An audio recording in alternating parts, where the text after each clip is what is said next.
Hello बच्चों and दोस्तों, स्वागत है आपका इस वीडियो में। यह वीडियो इम्पोर्टेंट होने वाली है उन स्टूडेंट्स के लिए जो 10th और 12th के एग्ज़ाम की तैयारी कर रहे हैं और उन टीचर्स के लिए जो कंपटीशन एग्ज़ाम की जैसे रीट की तैयारी कर रहे हैं। आगे बढ़ने से पहले यदि आपने हमारे चैनल को सब्सक्राइब नहीं किया है तो चैनल को सब्सक्राइब जरूर करें।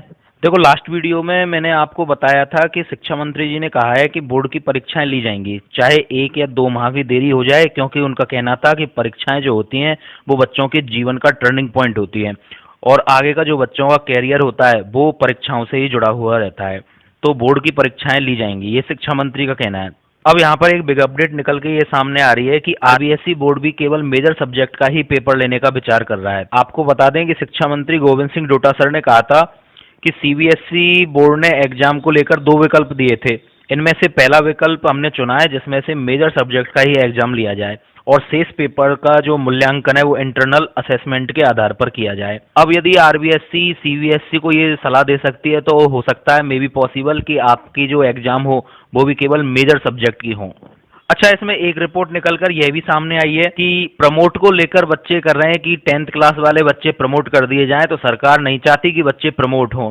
लेकिन यदि एक बार ये भी माना जाए कि बच्चे यदि 10th क्लास के प्रमोट हो जाते हैं तो सरकार सोच रही है कि फिर उनके 11th क्लास में बोर्ड के पेपर लिए जाएं, जिसमें 30% सिलेबस जो है वो आपका 10th क्लास का ही आएगा।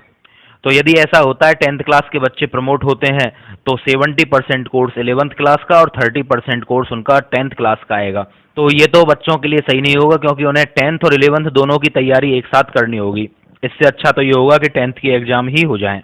सरकार का कहना है कि पहले उन सब्जेक्ट की एग्जाम ली जाएगी जिसमें बच्चे कम हैं, तो इस आधार पर पहले 12th क्लास की एग्जाम पहले होंगी, क्योंकि 12th क्लास में बच्चे कम होते हैं और 10th क्लास में क्या है बच्चों की भीड़ ज़्यादा होती है। 12th में जाकर बच्चे क्या है साइंस कॉमर्स आर्ट 3 सब्जेक्टों में डिवाइड हो जाते हैं, जिससे बच्चों की संख्या कम हो जाती है। तो यकीनन आपकी 12th क्लास के पेपर पहले होंगे और 10th क्लास के पेपर आपके बाद में होंगे। अब यहाँ पर एक सवाल रीट की एग्जाम को लेकर भी उठ रहा है। यदि एग्जाम अलग अलग होती हैं, एक साथ नहीं होती हैं, तो ऑब्वियसली रीट की एग्जाम खिसकना तय है। तो रीट की एग्जाम 5 बार तो खिसक चुकी है। अब आपके पास तैयारी के लिए भी काफ़ी अच्छा समय, और आप मान के चलें कि रीट की एग्जाम भी अक्टूबर तक ही या नवंबर तक आपकी होंगी, तो आप अपनी तैयारी करें।